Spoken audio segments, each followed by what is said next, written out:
అసలు మఠాధిపతి అవ్వాలనుకున్న వ్యక్తి సార్ ప్రధానమంత్రి అవ్వడం అంటే రాసి పెట్టి ఉంటుందంటారు అంతే కదా. ఉంటుంది. ఖచ్చితంగా ఇలాంటివి ఇవి నమ్మాల్సిందేనేమో ఇప్పుడు నమ్మాల్సిందే వింటుంటే. అంతేనండి.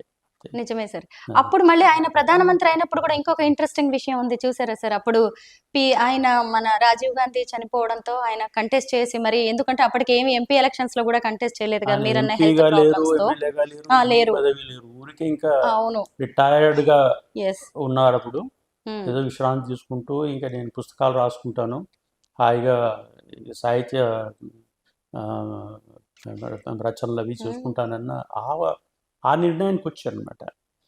అక్కడి నుండి చూస్తే అసలు ఆ, ఇది ఇది ఇది నిజమా అది నిజమా అని మనం బేరీజ్ వేసుకోవడం కూడా కష్టమే మనం. అసలు గాంధీ కుటుంబానికి ఆయన ఆల్టర్నేటివ్ గా కనిపించారంటే అదేం చిన్న విషయం కాదు సార్. అది పైగా 1991లో నంద్యాల ఉప ఎన్నికల్లో ఆయన నిలబెడితే 5 లక్షల భారీ మెజారిటీతో గెలిచి ప్రధానమంత్రి అవ్వడం ఇప్పటికీ అంటే దైవ నిర్ణయమే కదా. అంతేనే, ఇప్పటికీ అది record, yes Guinness sir. Record, అది ఇంతవరకు ఎవరు బ్రేక్ చేయని బ్రేక్ రికార్డ్ చేయని అది. రికార్డ్. అది అవునమ్మా.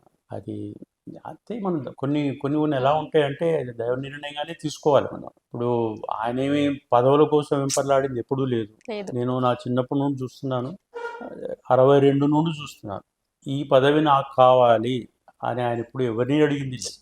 ఆయన మొట్టమొదటిసారిగా జైల్స్ మినిస్టర్ అయినప్పుడు అప్పుడు రామచంద్ర రెడ్డి గారని, నూకల రామచంద్ర రెడ్డి గారని వరంగల్లో అప్పుడు మినిస్టర్, ఆయన రెవెన్యూ మినిస్టర్.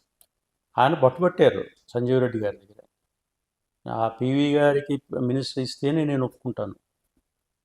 ఈయన అడిగింది కాదు, ఆయన స్వతహాగా ఆయన వెళ్ళి ఆయనతో పోట్లాడి ఈయన వస్తేనే నేను వస్తానన్నట్టుగా క్యాబినెట్లోకి ఆయన.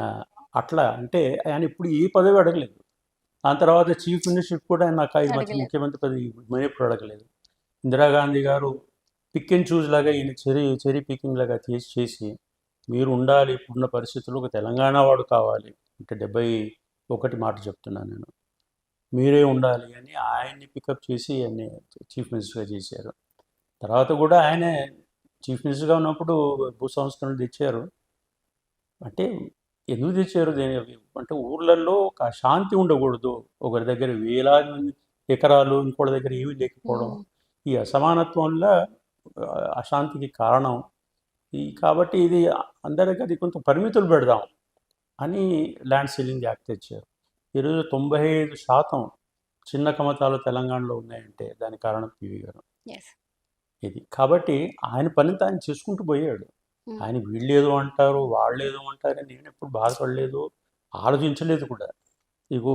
ఇదిగో ఈ సమస్యకి ఇది పరిష్కారం అని ఒక ఆబ్జెక్టివ్గా చూశారే తప్ప ఆ పని 100కి అంటే చేతిలో ఉన్న పనికి 100కి 100 వాళ్ళు న్యాయం చేయాలి, ఇదే ఆయన తపన.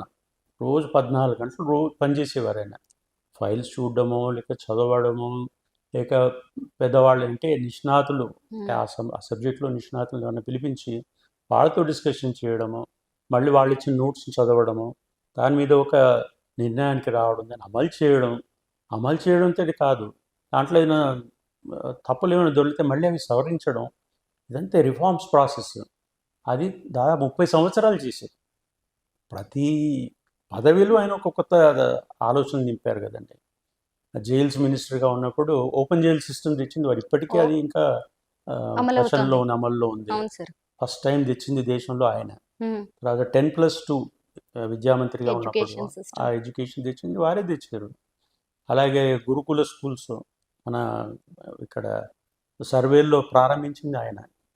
తర్వాత ఆయన హ్యూమన్ రిసోర్స్ డెవలప్మెంట్ మినిస్టర్గా ఉన్నప్పుడు ఢిల్లీలో రాజీవ్ గాంధీ గారి క్యాబినెట్లో రాజీవ్ గాంధీ గారు ఒకటే మాట అన్నారు, మనం ఉత్తరోత్తర మన గవర్నమెంట్ను జ్ఞాపకం పెట్టుకోవడానికి ఏదైనా ఒక మంచి పని చేయండి నరసింహారావు గారు అని ఆయన్ని అడిగారట.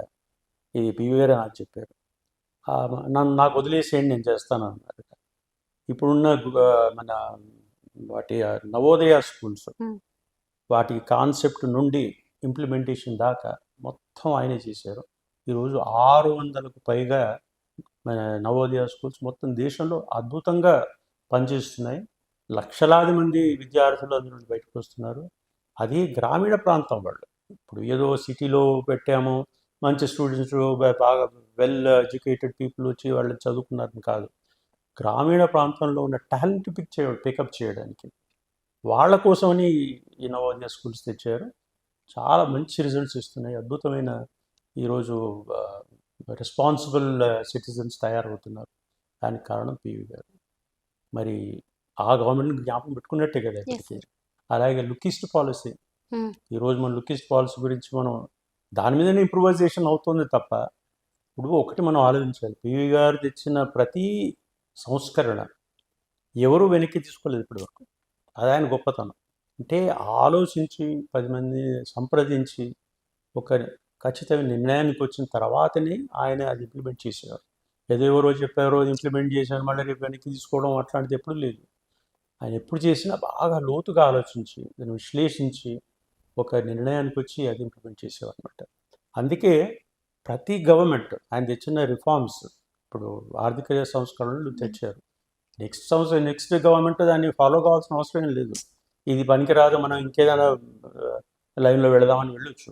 కానీ ఎవరూ దాన్ని వెనక్కి తీసుకోకుండా అదే సంస్కరణల పంతాలో నడిచారు. ఇది తర్వాత చాలామంది 4-5 గవర్నమెంట్లు వచ్చాయి. అన్ని గవర్నమెంట్లు కూడా అదే లైన్లో నడిచారు అనమాట. ఇప్పుడు కూడా మన మోడీ గారు కూడా అదే పంతాలో నడుస్తుంది. ఆ రిఫార్మ్స్ని ఇంకా ముందుకు తీసుకువెళ్తున్నారు, ఇంకా ఇంప్రూవైజ్ చేస్తున్నారు, ఇంకా కొన్ని రంగాలు రిఫార్మ్స్ తీసుకొద్దామని ప్రయత్నం చేస్తున్నారు తప్ప, రిఫార్మ్స్ అనేది ఒక దిశానిర్దేశం ఆయన చేసినది అది మాత్రం ఇంకా ఇప్పటికీ నడుస్తుంది. అదే ఆయన గొప్పతనం.